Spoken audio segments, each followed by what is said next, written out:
Em tudo dai graças, porque esta é a vontade de Deus em Cristo Jesus para convosco. Isso está em primeira carta aos Tessalonicenses, capítulo 5, verso 18. São esses conselhozinhos rápidos que Paulo dá no final dessa carta para os Tessalonicenses, né? Evitar e retribuir o mal com o mal, né? Antes o bem.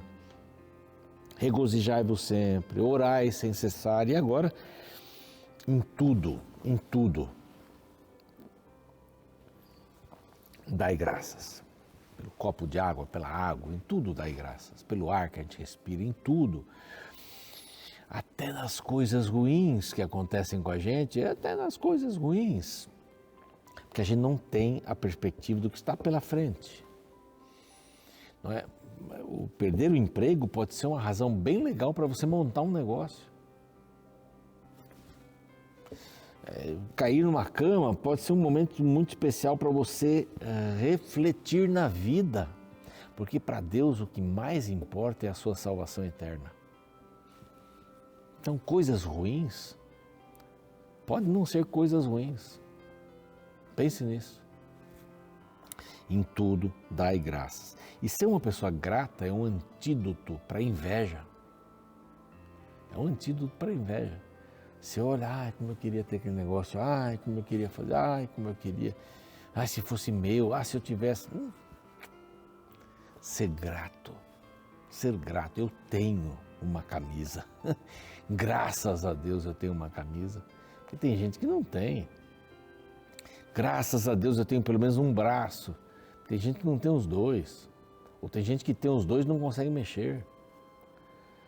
Entende? Essas pessoas também, elas têm oportunidade de agradecer a Deus. Mas como? Está numa cama lá, está paraplégico.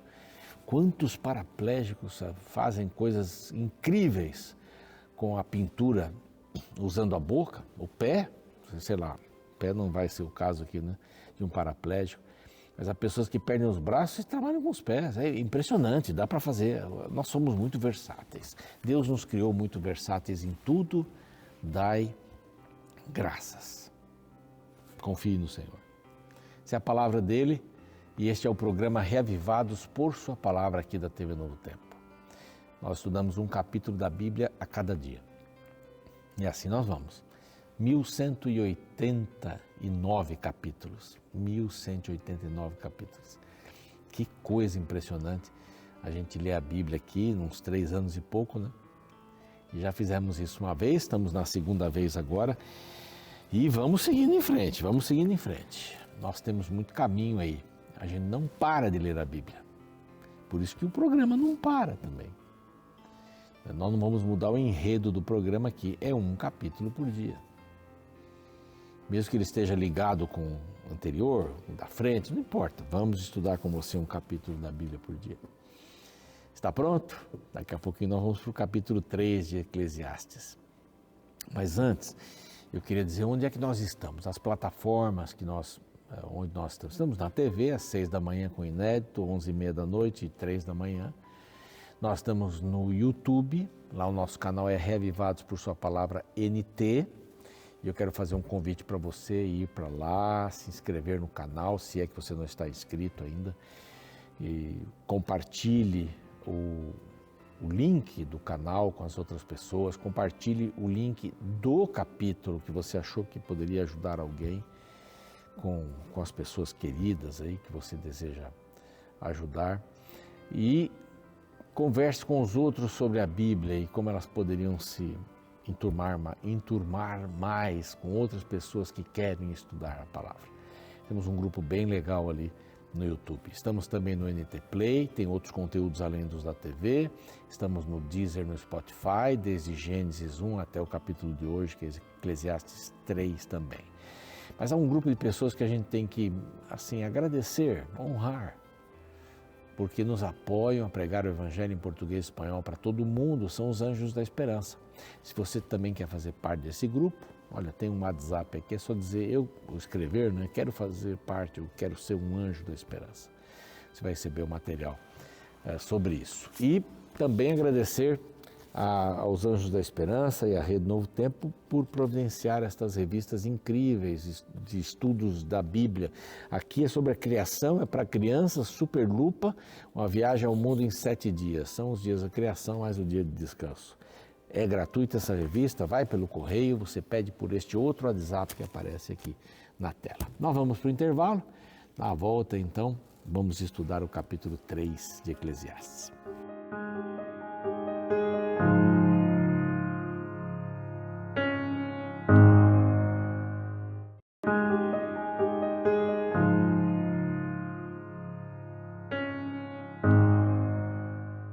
O programa voltou. Lá na TV a gente tem esse intervalo com indicações de programas da própria TV Novo Tempo e no YouTube não temos, é bem rapidinho, né? Então a gente já está de volta aqui para aqueles que estão no YouTube e vamos para o capítulo 3. Vamos para o capítulo 3. Vimos, só para a gente dar assim, um panorama geral, né? Estamos começando o livro aí, são 12 capítulos apenas, mas é importante a gente sempre frisar isso para quem está começando aí agora.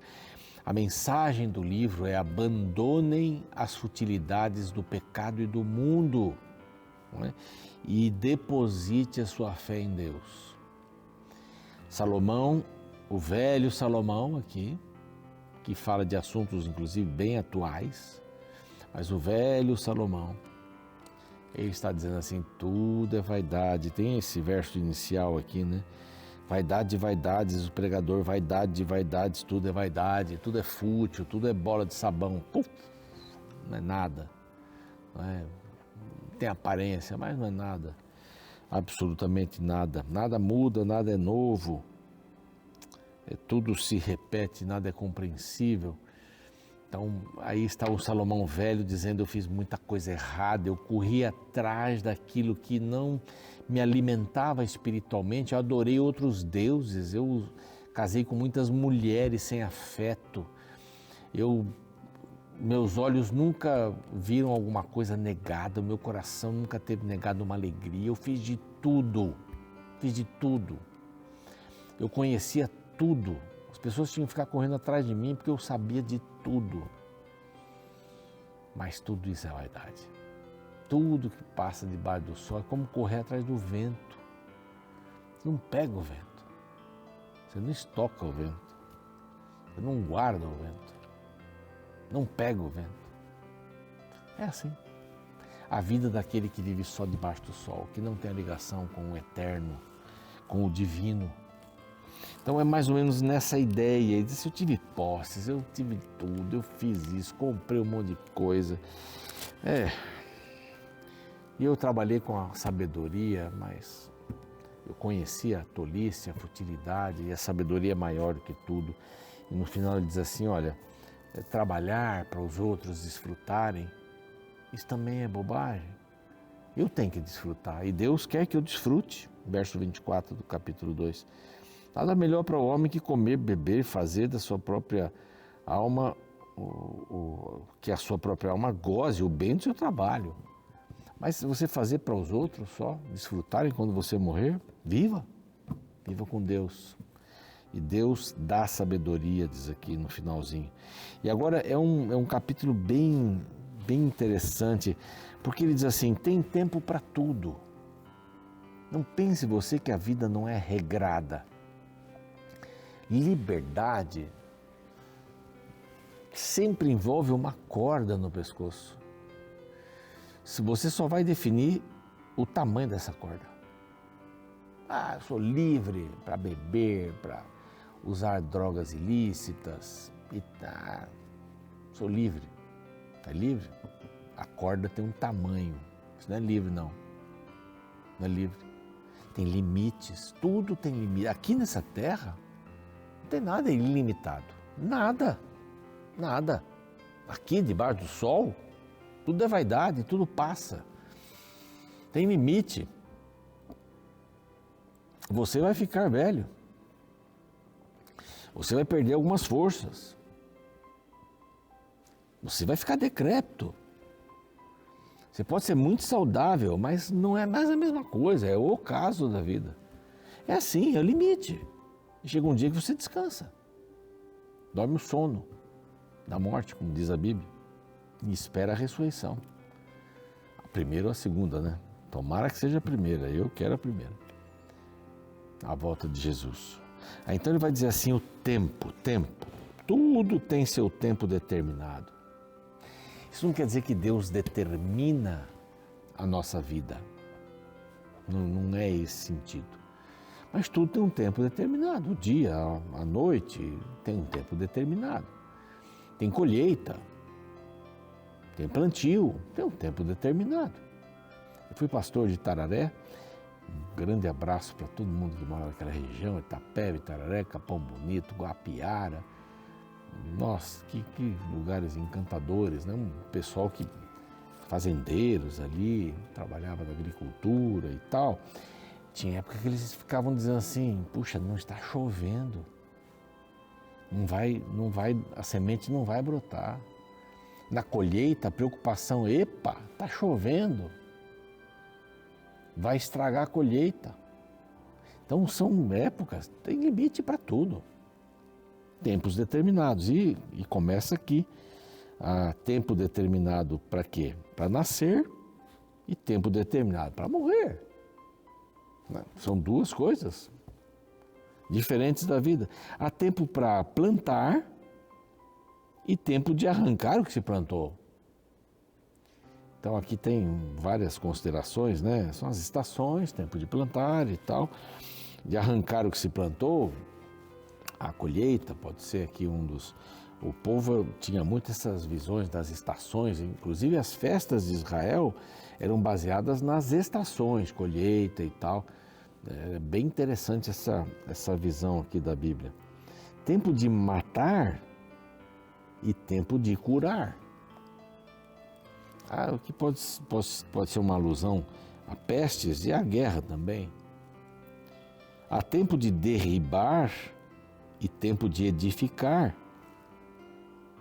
Não é? São as reformas, de fazer as coisas novas, ou derrubar simplesmente para tirar do caminho. Tem tempo para todas essas coisas. Tempo de chorar e tempo de rir. Tempo de prantear e tempo de saltar de alegria, que é mais ou menos a mesma coisa. Né? São as tristezas da vida e são as alegrias da vida. Há tempo de espalhar pedras e tempo de ajuntar pedras. Há uma anedota dizendo que Deus deu várias pedras para os anjos espalharem pelo mundo, e o anjo que vinha trazendo uma determinada quantidade de pedras tropeçou ali na Palestina e deixou cair tudo ali, né? Muita pedra. Há tempo de tirar a pedra, de juntar a pedra, para fazer altar, alguma coisa assim. Há tempo de abraçar e há tempo de afastar-se de abraçar.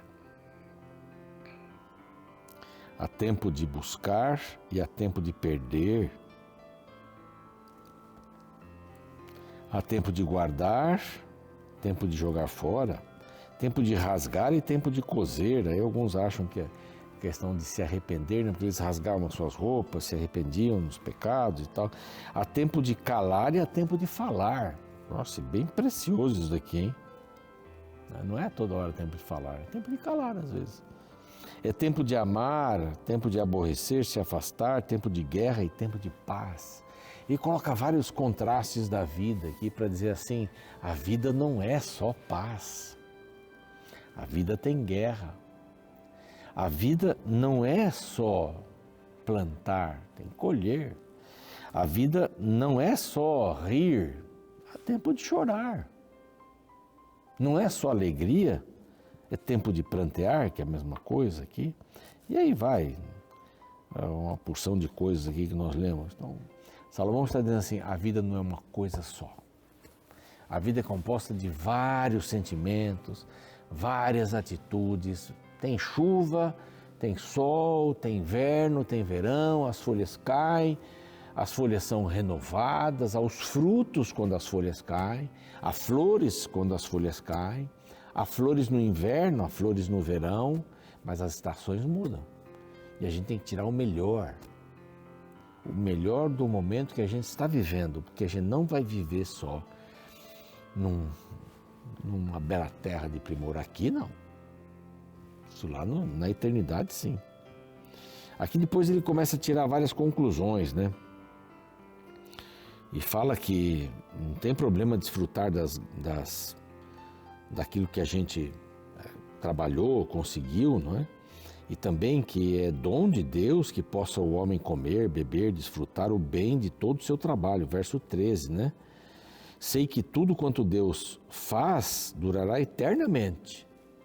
Nada se lhe pode acrescentar e nada lhe tirar. E isso faz Deus para que os homens tenham diante dele. Que nada, humanamente falando, durará para sempre. Só as coisas de Deus. Aqui ele diz assim, o que é, já foi. E o que há de ser, também foi. Deus fará renovar-se o que se passou. Quer dizer, é um ciclo aqui. As coisas não mudam aqui, mas Deus é eterno. Haverá mudanças radicais no reino de Deus. E essa última parte aqui, a partir do verso 16, o 15, já diz, né, o que Deus fez, né, o que já foi, volta a ser. Deus faz, Deus fez, melhor dizendo. Vi ainda debaixo do sol que o lugar do juízo reinava a maldade, no lugar do juízo reinava a maldade, no lugar de justiça a maldade ainda. O que Deus vai fazer? Ele julgará, verso 17. E o verso 18, disse ainda comigo, ele está falando com ele mesmo, né? É por causa dos filhos dos homens, para que Deus os prove e eles vejam que são em si mesmo como animais. Aqui não está chamando o homem de animal. Os homens são iguais aos animais. Então vem toda essa teologia agora de que o mesmo Espírito, olha que coisa profunda, o mesmo Espírito que existe nos animais existe nos homens. A mesma coisa acontece quando eles morrem. Quando morrem homem e animal, o que acontece? Homens e animais, o fôlego de vida sai. O que é o fôlego de vida? É o dom da vida. Lembram-se lá em Gênesis 2,7, Deus fez o homem do pó da terra, o elemento, o corpo, soprou nas suas narinas o fôlego da vida e ele se tornou uma alma vivente. O fôlego da vida aqui no hebraico é ruá, que é a palavra traduzida no Novo Testamento, ou na Septuaginta, né, o grego aqui no Antigo Testamento, como pneuma, é espírito. E às vezes há umas confusõezinhas nas traduções, a gente tem que estar bem atento pelo contexto, porque a palavra às vezes aparece como alma. Alma é nefesh no hebraico. Alma é o conjunto do corpo com o fôlego da vida. Então o homem não tem uma alma, o homem é uma alma. O homem é diferente dos animais porque ele pensa, ele raciocina. O animal vive por instinto, é bem complicada essa palavra, né? Mas aqui diz que o mesmo que acontece com os homens, verso 19, os filhos dos homens, sucede aos animais. O mesmo lhes sucede, como morre um, assim morre o outro. Todos têm o mesmo fôlego de vida, ruá. E nenhuma vantagem tem o homem sobre os animais, porque tudo é vaidade. Morre também, passa o seu ciclo. Está falando sobre o que esse capítulo? O tempo. Tempo de nascer, tempo de morrer. Não tem uma vantagem. Todos dependemos do fôlego da vida. Se tem um animal, tira o coração dele, acabou. Tem um animal, tira o sangue dele, ele morre. Não é? Não tem diferença. Todos vão para o mesmo lugar, todos procedem do pó e vão para o pó. Quando a Bíblia fala aqui que vão para o mesmo lugar, não tem céu, inferno, limbo. Não tem. Aqui diz que a gente vai para o mesmo lugar. Que mesmo lugar? Pó. E o fôlego de vida volta para Deus. Quem sabe se o fôlego de vida dos homens, os filhos dos homens se dirige para cima e dos animais para baixo, para a terra? Não, ninguém. Mas uma coisa a gente sabe, o pó vai para a terra. Agora a Bíblia diz que a gente não vai para lugar nenhum, a gente fica esperando a volta de Jesus, é o sono da morte, é o que a Bíblia fala. Alguns acham engraçado isso, mas eu não vejo nada de graça disso, não. É a palavra de Deus, né? Bom, pelo que vi, não haver coisa melhor do que alegrar-se o homem nas suas obras, porque essa é a sua recompensa. Então viva e desfrute as coisas que você tem aqui. Quem o fará voltar para ver o que será depois dele? Ninguém. Ninguém. Você não fica olhando no lugar. Imagine uma mãe que morreu, tinha 3 filhos, o marido bebia e batia nela. Ela morre e vai para o céu. Ela fica olhando os filhos na terra. Eu preciso estar ali. Senhor, deixa eu voltar para cuidar dos meus filhos. Ninguém sabe o que sucede depois que a gente morre, porque é o sono da morte. A gente só vai acordar depois. Então ele diz assim, desfrute, alegre-se com o que você tem aqui. Desfrute, porque o fim é igual para todo mundo. Os conselhos vão sendo trabalhados, né? Tempo para tudo. Aproveite o tempo. Aproveite as coisas que você ganhou com o seu trabalho. Aproveite. Não seja escravo delas. Não seja servo do dinheiro. Que ele seja o seu servo. E olhe para o mundo além do sol. É o espiritual. É a ligação com Deus. Vamos orar. Pai amado, que o Senhor nos ajude a termos esse equilíbrio para entendermos que tudo tem limite aqui nessa terra. Nós queremos viver no Teu reino ilimitado, que a gente não tem nem ideia de como será essa questão de eternidade. Mas nós queremos desfrutar da Tua presença, é a razão de termos o desejo de estarmos na eternidade. Que o Senhor nos dê esta visão cada vez mais completa, de não nos fiarmos nas coisas desta terra, mas usarmos as coisas que estão à nossa disposição, mas vivermos pelo Teu reino, por Jesus. Amém. O programa segue e eu volto amanhã com o capítulo 4 de Eclesiastes. Até lá. Quanto tempo você tem? Não me refiro à sua agenda de compromissos de hoje. Falo de quanto tempo você ainda existirá neste planeta. A conta é simples. Um ser humano vive em média 80 anos. Se você tiver sorte, chegará aos 100. Então quantos anos você tem hoje? Quanto ainda falta até os 100? Mas calma, lembre-se de que do tempo que você ainda tem pela frente, metade dele você gastará dormindo. Então, já sobrou menos ainda. 10% dos anos que virão pela frente, você gastará comendo. Uns 5% você gastará tomando banho e se arrumando.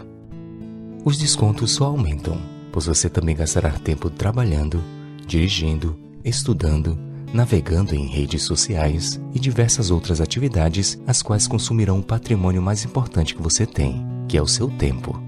Diante desta realidade da nossa finitude, uma questão fundamental é: estamos usando o nosso tempo da melhor forma possível? No capítulo 3 do livro de Eclesiastes, o sábio Salomão nos convida a refletir sobre a questão do tempo. Nos versos iniciais, ele declara: tudo tem seu tempo determinado, e há tempo para todo propósito debaixo do céu. Há tempo de nascer e tempo de morrer, tempo de plantar e tempo de arrancar o que se plantou. O discurso de Salomão divide os acontecimentos da vida em 2 grandes grupos: acontecimentos que controlamos e acontecimentos que não controlamos. Ou seja, grande parte da vida não dependerá de você, mas de uma série de fatores que você não gerencia. E no meio disto tudo, Salomão nos lembra que cada acontecimento novo é um tempo a menos que temos no relógio da existência. Assim, entender o valor do tempo é sinal de sabedoria. Afinal, o tempo não se recupera. Uma vez perdido, perdido para sempre.